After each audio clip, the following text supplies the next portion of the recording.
पंखुड़ी याद है ना दोस्तों, किस तरीके से वो मुख्यमंत्री जी से मिलती है। मुख्यमंत्री जी बहुत ही लाड और प्यार के साथ पंखुड़ी से मिलते हैं, बात करते हैं और उससे पूछते हैं कि क्या वजह थी यहाँ आने की। जब पंखुड़ी बताती है कि उसे पढ़ने का शौक़ है और वो अपनी पढ़ाई जारी रखना चाहती है, लेकिन कुछ आर्थिक दिक्कत की वजह से वो ऐसा नहीं कर पा रही है, तो मुख्यमंत्री जी ने कहा कि तुम पढ़ाई में मन लगाओ, बाकी की चिंता छोड़ दो। फिर पंखुड़ी की वो जो इच्छाएं होती हैं, दो इच्छाएं, एक आगे पढ़ाई करने की और दूसरी जो इच्छा होती है वो होती है मुख्यमंत्री जी के साथ सेल्फी खिंचवाने की। ये दोनों इच्छाएं मुख्यमंत्री जी पूरा करते हैं और कहते हैं योगी आदित्यनाथ खास करके गोरखपुर के लोगों के दिलों में बसते हैं और वो हर मुराद उनकी पूरी करते हैं। फिलहाल मैं आगे में बताऊंगी, लेकिन ऐसा क्या होता है कि मुख्यमंत्री की बात यहाँ के अधिकारी, यहाँ के स्कूल प्रशासन नहीं सुनते हैं और पंखुड़ी का एडमिशन के लिए शुरुआती दौर में मना कर देते हैं। फिर राजनीतिकरण शुरू हो जाता है। राजनीतिकरण में कहा जाता है कि अगर मुख्यमंत्री जी एडमिशन फ़ीस नहीं जमा करवा सकते हैं तो बताओ, मैं करवा दूंगा। अखिलेश यादव का भी एक बयान आया था ट्विटर में, पहले मैं वो पढ़ के बताती हूँ। उन्होंने कहा कि जो जमा करने में जुटे हैं वो किसी की फ़ीस क्या माफ़ करेंगे या जमा करवाएंगे। हमारा वादा है बच्ची की पढ़ाई नहीं रुकेगी। यह है भाजपा के झूठे नारे, बेटी बचाओ बेटी पढ़ाओ का सच।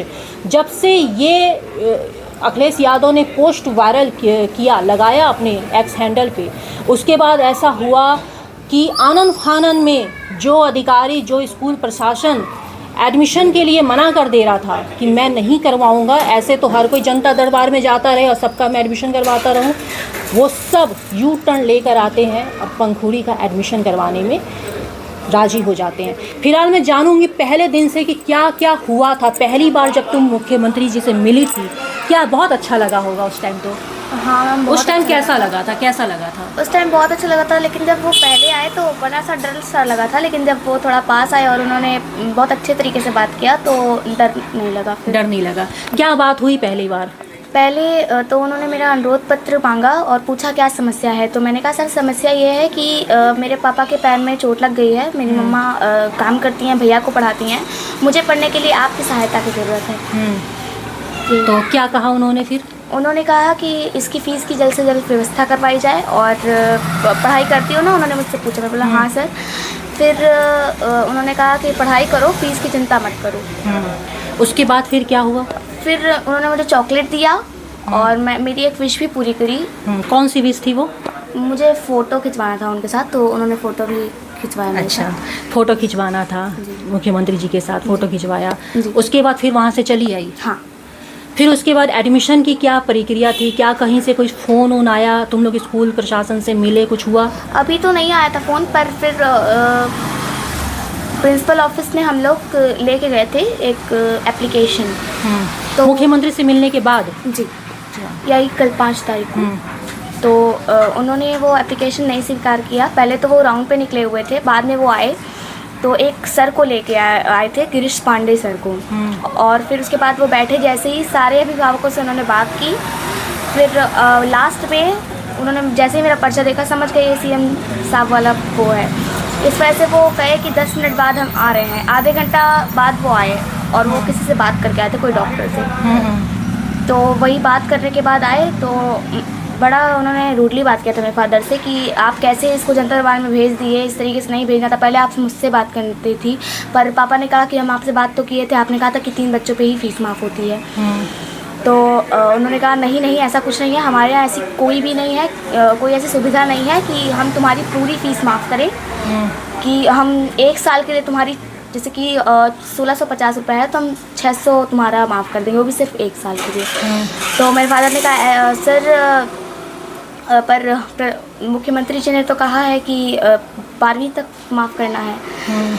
तो फिर उन्होंने कहा नहीं, हमारे यहाँ ऐसी कोई सुविधा नहीं है। कोई सुविधा नहीं है, बोलकर हटा दिया। हाँ। उसके बाद फिर तुम लोग घर आ गए? हाँ, मैं कैसा लगा कि मुख्यमंत्री जी ने बोला एडमिशन हो जाएगा, स्कूल प्रिंसिपल ने बोला नहीं होगा, कैसा लगा था? मुझे मेरे मुख्यमंत्री पे तो पूरा भरोसा था, पर प्रिंसिपल सर ने इस तरीके से रूडली बात किया तो वो बुरा लगा था। स्कूल का नाम क्या है? सरस्वती शिशु मंदिर पक्की बात गए थे। सरस्वती शिशु मंदिर। जी, आप चाहें तो वहाँ की कैमरा फुटेज भी चेक करवा सकते हैं कि किस तरीके से उन्होंने मेरे फादर को बेइज्जत किया। 12 बजे से लेके 1 बजे तक की फुटेज। 1 बजे तक। उसके बाद आज क्या हुआ, जब पूर्व मुख्यमंत्री अखिलेश यादव ने भी कहा कि अगर वो नहीं एडमिशन करवा सकते हैं तो मैं पढ़ाऊँगा, मैं बच्ची को पूरा पढ़ाऊँगा जहाँ तक वो पढ़ना चाहती है, तो इस तरीके का कोई मैसेज तुम्हारे पास आया? मेरे पास तो अभी तक नहीं मुझे पता चला। हाँ। बाकी हाँ, ये लोग कह रहे थे कि ऐसी कोई रिपोर्ट है। तो कहीं से फिर कोई फ़ोन आया कि एडमिशन होगा कि नहीं होगा या रुक जाओ, कुछ ऐसी बात हुई? हाँ, फ़ोन आया था कि तुम्हारे एडमिशन हो जाएगा। किसका फ़ोन था वो? DRS ऑफिस से आया था। उन्होंने कहा कि परेशान मत हो, तुम्हारा एडमिशन हो जाएगा, हो गया। कल प्रिंसिपल ऑफिस जाऊंगी मैं पापा के जाओगी? साथ। जी। आप खुश हो? हाँ, बहुत खुश हूँ। क्या लग रहा है कि इतनी लंबी लड़ाई लड़ने के बाद अब फाइनली एडमिशन होगा? कल डर लग रहा है कि उसी ऑफिस में उसी प्रिंसिपल के द्वारा डांट कर हटा दिया गया था, मना कर दिया गया था, वहीं पे फिर दोबारा जाओगी पढ़ने, तो क्या लग रहा है कि क्या रिस्पांस मिलेगा? मुझे तो पॉजिटिव रिस्पांस लग रहा है क्योंकि मेरे CM पे मुझे पूरा भरोसा है। डर नहीं लग रहा है कि वहाँ पे मुझे कुछ अलग तरीके से रखा जाएगा या मुझे डांटा जाएगा या कुछ? डर नहीं लग रहा है स्कूल जाने में? नहीं, ऐसा कोई डर नहीं। ऐसा कुछ नहीं लग रहा है। तो देखिए, एक चीज़ मैं बता दूं कि जिस तरीके से पहले पंखुड़ी को मना कर दिया गया, जो स्कूल के जो प्रिंसिपल हैं, प्रिंसिपल का क्या नाम बताइए? राजेश सिंह। राजेश सिंह हैं जो प्रिंसिपल हैं। और सबसे बात मैं बता दूं कि सरस्वती विद्या मंदिर संघ का स्कूल है, संघ का स्कूल, और संघ और बीजेपी का नाता सभी को पता है कि आपस में जुड़ा हुआ है। ऐसे में ये कहना गलत नहीं होगा कि ये स्कूल सीधे तौर पर मुख्यमंत्री योगी आदित्यनाथ का ही है। बावजूद उसके जो स्कूल के जो प्रिंसिपल होते हैं वो मना कर देते हैं और कहते हैं कि अगर ऐसे ही लोग जनता दरबार में जाते रहें तो कितने का एडमिशन हो जाएगा।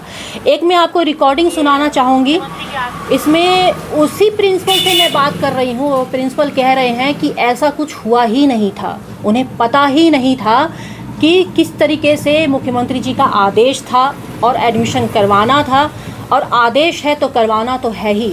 फिलहाल आगे बढ़ूँगी, आप ये पूरी रिकॉर्डिंग सुनिए कि वो चीज़ें हैं। आपके स्कूल में एडमिशन दिया जाएगा, तो उसमें मीडिया में बड़ी खबर चल रही है कि आपने मना कर दिया है। अरे दीदी, मेरे पास कोई सूचना आई तब ना, लिखित कोई रिटर्न आज आई है दीदी। अभी आ गई है ना?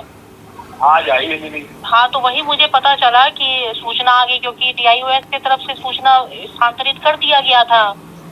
आज दीदी आई है, भी आई है, दिवाली से भी आई है।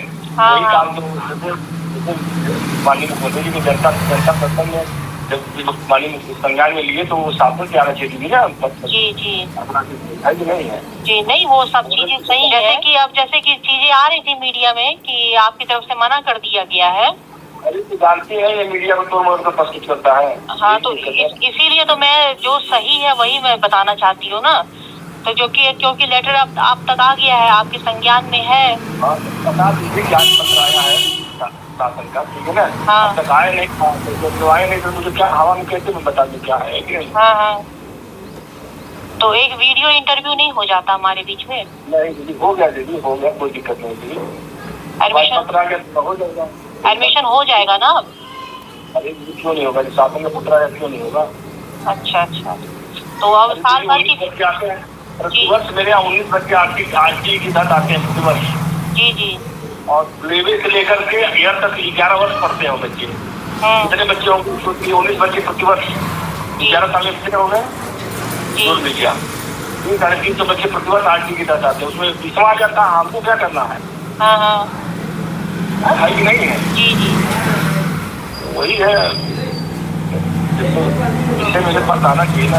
मुझे पहले पता नहीं चला कि मेरे विद्यालय में कहाँ बच्चा है वो। जी। अब मेरे पास संज्ञान में आया नहीं, कल महाशय आए नहीं मेरे पास। जी। हमने कहा मेरे पास तो कुछ आया नहीं है लिखे, और ये जानते हैं आगे 19 बच्चे आते हैं। जी। जी। तो चलिए, कोई बात नहीं। तो अब आगे की शिक्षा निःशुल्क ही होगी ना? अब तो दीदी पत्र आया है, कल कमर समिति बैठेगी मेरी ना। जी। मैं तो जानती चौकीदार हूँ यहाँ। जी। प्रोग्राम का फॉरवर्डिंग था, फाइनेंस तो उसके हाथ में होता नहीं दीदी। जी। कल मैनेजमेंट बैठेगा, मैनेजमेंट उसमें बैठ विचार करेगा दीदी, ठीक है ना? जी। देखिए, किस तरीके से बात हो रही है कि इन्हें संज्ञान में ही नहीं था कि क्या मुख्यमंत्री जी ने किसे क्या प्रॉमिस किया है, क्या कुछ लेटर आया है, क्या आदेश आया है। वो बोले कि जब आरटी के तहत हमारे स्कूल में बच्चों का एडमिशन होता है, करीब 19 बच्चों का हर साल होता है, तो 20वां हो जाता तो हमें क्या फ़र्क पड़ता था। मैं पंखुड़ी के पापा हैं, उनसे जानूंगी कि जो लेटर आप ले कर गए थे वो लेटर कैसा था। मैडम वो लेटर जो है, मैंने उनको बताया कि ये मुख्यमंत्री जी की तरफ से जो है स्वीकृत पत्र आई है, और मैं ऊपर पेपर की कटिंग लगा के उनको एक स्लिप दिया था। उन्होंने उस स्लिप को देखते ही जो है बाहर निकल गए, किसी पर्सन से डिस्कस करके आए। फिर उन्होंने कहा कि आप इतने महंगे स्कूल में अपने बच्चों को पहले पढ़ा रहे थे, पिलर्स पब्लिक स्कूल में, वहाँ की फ़ीस आप कैसे भर रहे थे? 5,000 रुपये उस स्कूल का फ़ीस है, और मेरे स्कूल का 2,000 रुपये भरने में आपको दिक्कत हो रही है। और आप जैसे लोग जनता दरबार में पहुँच कर जो है समाज में इस तरह की गंदगी फैला रहे हैं, और ये चीज़ें बिल्कुल सही नहीं है। आपने ये गलत किया, मेरे स्कूल की छवि को ख़राब किया। मैंने कहा सर मैं आपके स्कूल की छवि को नहीं, मैं तो मेरी छवि ख़राब हुई है, मेरा छवि धूमिल हुआ है कि मैं इस कैपेबिलिटी में नहीं हूँ कि मैं अपनी बच्ची को पढ़ा सकूँ। तो उन्होंने कहा कि इससे कोई मतलब नहीं, हमारे स्कूल में ऐसी कोई सुविधा नहीं है। और मैडम मेरा रिक्वेस्ट है सबसे कि 12 बजे से लेके 1 बजे तक का CCTV फुटेज प्रिंसिपल रूम का देखा जाए। प्रिंसिपल ने मेरे साथ, और वो प्रिंसिपल कह रहे हैं कि उनको संज्ञान में ही नहीं था। आपने सुना ना रिकॉर्डिंग? मैम संज्ञान में कैसे नहीं होगा, मीडिया मंगलवार को मेरी बच्ची गई थी, बुधवार के हर न्यूज़पेपर में जो है गजट हो चुका था। प्रिंसिपल साहब के ऑफिस में हर न्यूज़पेपर आता है, कोई ऐसा आदमी नहीं है जिसको इस चीज़ के बारे में संज्ञान नहीं हो। प्रिंसिपल अगर इस बात को कहते हैं कि मेरे को संज्ञान में नहीं है तो बहुत ही दुखद बात है, क्योंकि इस चीज़ के बारे में तो सारे ही लोग जान रहे हैं। आज करोड़ों लोग इस चीज़ को जानकारी में रखे हुए हैं। तो प्रिंसिपल साहब अगर ये बात कहते हैं कि मेरे संज्ञान में नहीं है तो पूर्णतः गलत है। और उनकी CCTV कैमरे को मैडम चेक किया जाए कि वो अभिभावक से किस स्तर पर बात करते हैं। गिरीश पांडे जी ने कहा आपकी औकात इतनी ज़्यादा है, आप गरीबी रेखा के नीचे नहीं हैं, आपका मकान अपना है। मैंने कहा ये पुराना मकान है, बाप दादाओं का दिया हुआ मकान है, अगर वही मकान मेरे पास नहीं रहेगा तो क्या मैं सड़क पर रहूँगा। उन्होंने कहा कि मेरे पास आपसे गरीब लोग हैं जिनकी फ़ीस माफ़ होनी चाहिए, मुख्यमंत्री उनकी फ़ीस नहीं माफ़ करते हैं, आपकी फ़ीस माफ़ कर दिए। तो आपने सोचा कि मेरी फ़ीस माफ़ हो गई, हमारे स्कूल में ऐसी कोई सुविधा नहीं है। मैं उनसे थैंक यू कह के उठाया। बाकी मेरी जो भी सत्यता है सर वो उनके फुटेज में चेक है, आप फुटेज रिकॉर्डिंग देख सकते हैं। वो मुख्यमंत्री की भी बात नहीं मान रहे हैं? नहीं सर, मैंने उनको दिखाया था, और सबसे पहले फ़ोटो मुख्यमंत्री का लगा हुआ है। जो मैं स्लिप दिया था वो आपके हाथ में है। ये फ़ोटो मैं आपको दिखाना चाहूँगी। ये अखबारों की वो कटिंग है जिसमें मुख्यमंत्री जी बाकायदा पंखुड़ी से बात कर रहे हैं, और ये हर मीडिया में है। चाहे किसी भी मीडिया में अगर आप उठा के देख लेंगे तो हर मीडिया, वेबसाइट्स में, अखबारों में, टेलीविज़न में ये चीज़ें आपको दिखेंगी। दूसरी इन लोगों की तरफ से जो लेटर दिया गया था मुख्यमंत्री जी को, वो भी लेटर है साथ में। ये सारी चीज़ें हैं, मुख्यमंत्री जी ने साफ कहा था।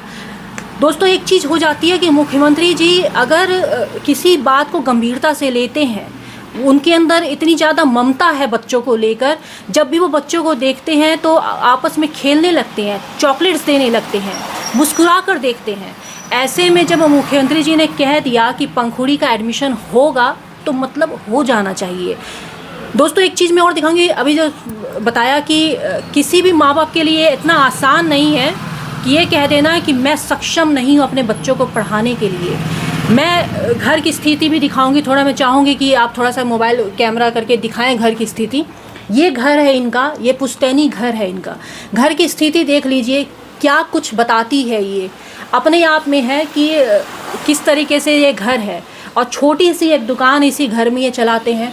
अगर मैं पंखुड़ी के पिता की मैं बात कर दूं तो ये पैरों से लाचार हैं, और ये जन्मजात लाचार नहीं है। कोरोना जैसी महामारी आई थी जिसमें ना जाने कितना ऐसा परिवार था जो नष्ट हो गया था, जो खराब हो गया था, मानसिक स्थिति जिसकी खराब हो गई थी, जो सेहत से लाचार हो गए थे। वो है कैसे आपका पैर खराब हो, जरा पैर दिखाइए। ये देखिए पैर, ये कोरोना का कमाल है। ये वही कोरोना जिसमें लॉकडाउन हो गया था, लोग अपने घरों में बंद हो गए थे। ये उस महामारी, उस बीमारी का ये जो है कि एक चलता फिरता आदमी आज अपाहिज हो गया है। वो अपने पैरों पे ठीक से चल नहीं पा रहा है, ठीक से काम नहीं कर पा रहा है। ठीक है, बड़े बेटे को इन्होंने पिलर्स में पढ़ाया, लेकिन पढ़ाया था किसी वक्त में, उस समय स्थिति ठीक रही होगी। आज स्थिति दिन प्रतिदिन खराब होती जा रही है, महंगाई चरम पर है।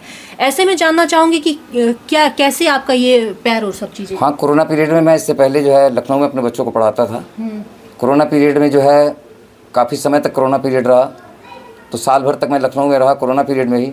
बाद में जब वहाँ किराया भाड़ा और इस चीज़ की दिक्कत होने लगी तो यहाँ अपना आवास है, तो मैं कोरोना पीरियड में यहाँ आ गया। फिर तब से मैं यहीं पे हूँ, और ऊपर छत पर से कोरोना पीरियड में गिर गया, तब से पैर टूट गया और इस तरह की दिक्कत हो गई, पैर से पूरा काम नहीं हो पाता है, इसी वजह से लाचार हो गया। इसी वजह से लाचार हैं। तो अब आप क्या, आपका घर कैसे चलता है? मैम, ये बिजली का काम मैं थोड़ा बहुत करता हूँ, मतलब वेंडिंग वेंडिंग का काम करता हूँ, इलेक्ट्रिसिटी का काम करता हूँ, आरओ का काम करता हूँ। जो मेरे घर पे आ जाता है वो यहीं बैठ के कर लेता हूँ, और साथ में एक छोटी सी दुकान है, इससे जो 150 रुपये मिल जाता है उसी से अपने बच्चों को गुजारा करता हूँ। कितने बच्चे हैं आपके? हमारे 2 बच्चे हैं, एक बड़ा बेटा है, छोटी बिटिया है। बड़ा बेटा कहाँ पढ़ रहा है? बड़ा बेटा सरस्वती शिशु मंदिर उसी स्कूल में पढ़ता है, 12वीं का लास्ट ईयर का फाइनल का छात्र है। तो इसका भी फीस माफ़ किया गया या कम करवाया गया है? मैम, इसके कंटिन्यू, चूँकि फाइनल ईयर था, इसको कंटिन्यू करने के लिए ही मैंने बच्ची को रोका था कि अगर बच्ची 1 साल रहती है तो कोई बात नहीं, अगले साल अच्छा, कैपेबिलिटी बच्ची का आपने 1 साल पढ़ाई रुकवा दिया था? इसीलिए रुकवाया था मैडम। फरवरी से जब फीस मैं नहीं जमा कर पाया, स्कूल से प्रेशर हुआ, तो मैंने बच्चे से कहा ठीक है, होल्ड करो घर पे, जब व्यवस्था होगी तो एडमिशन कराएंगे। और अब क्या लग रहा है कि सब तरफ से फ़ोन आ रहे हैं कि अब तो कल से स्कूल जाएंगी? अब तो मैडम ऐसा लगता है कि राम राज्य फिर से वापस आ गया है। हमारे मुख्यमंत्री योगी जी, मैं तहे दिल से धन्यवाद करता हूँ कि मेरी बच्ची की शिक्षा में उन्होंने इस तरह का सहयोग दिया। एक मुख्यमंत्री की यही अच्छी बातें होती हैं। और देखिए मैम, जनता दरबार में वही पहुँचता है जो हर तरफ से हार जाता है, जिसकी सुनवाई कहीं नहीं होती है, वो खुद योगी जी से मिलता है। और मेरी योगी जी, वास्तव में जो आपने कहा वो बिल्कुल सच्चाई है, उस जैसा मुख्यमंत्री देश और दुनिया में कोई नहीं। तो ये है पंखुड़ी की कहानी, किस तरीके से एक लड़की जनता दरबार में जाती है, मुख्यमंत्री जी से मिलती है और बताती है कि सर मैं पढ़ना चाहती हूँ, आगे बढ़ना चाहती हूँ।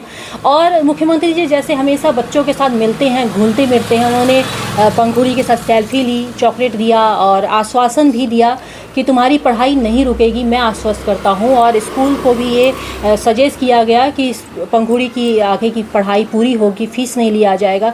लेकिन किस तरीके से मैंने आपको सुनाया कि स्कूल के प्रिंसिपल ने ये कह दिया कि ऐसा कोई भी आदेश मुख्यमंत्री की तरफ से नहीं आया है और मैं नहीं जानता हूँ, और मुख्यमंत्री जनता दरबार में जैसे तमाम बच्चे जाते रहेंगे, फ़ीस माफ़ करवाते रहेंगे, तो मैं क्या सबका फ़ीस माफ़ करता रहूँगा। लेकिन जब मुझसे बात हुई तो वही प्रिंसिपल के बोल बदल गए और वो कह रहे हैं कि मेरे तो संज्ञान में ही नहीं था कि कौन पंखुड़ी, किस बच्ची की बात हो रही है, क्या कुछ है। हाँ, अभी लेटर आया है गोरखपुर के शिक्षा विभाग से और हम लोग बात करेंगे, मीटिंग बैठेगी, बात करेंगे और देखेंगे कि इसमें क्या कर सकते हैं। इन्होंने अभी खुल के ये बोला नहीं है मुझे कि एडमिशन हो जाएगा, उन्होंने कहा कि हम बात करते हैं, बैठक करते हैं। फिलहाल सोमवार 7 तारीख से पंखुड़ी का एडमिशन स्कूल में होने वाला है, हो जाएगा, ऐसा आश्वासन मिला मुख्यमंत्री की तरफ से। सारी तैयारियां हो गई हैं, लेकिन क्या सच में पंखुड़ी 7 तारीख को स्कूल जाएगी, जा पाएगी, स्कूल वाले एडमिशन लेंगे, क्या कुछ है, आप हमारे साथ बने रहिएगा। और इससे जुड़ी खबरें अगर कल पंखुड़ी स्कूल जाती है तब भी मैं आपको ज़रूर बताऊंगी। एक्स्ट्रा न्यूज लाइव से दिलजीत कौर। पूर्वांचल का पहला NBA मान्यता प्राप्त संस्थान KIPM GIDA Gorakhpur quality education और बेस्ट प्लेसमेंट के लिए राष्ट्रीय और अंतर्राष्ट्रीय पुरस्कारों से सम्मानित। Admissions open in BTech, MTech, Polytechnic, D Pharma, B Pharma, M Pharma, BBA, BCA, MBA और MCA. Contact KIPM GIDA Gorakhpur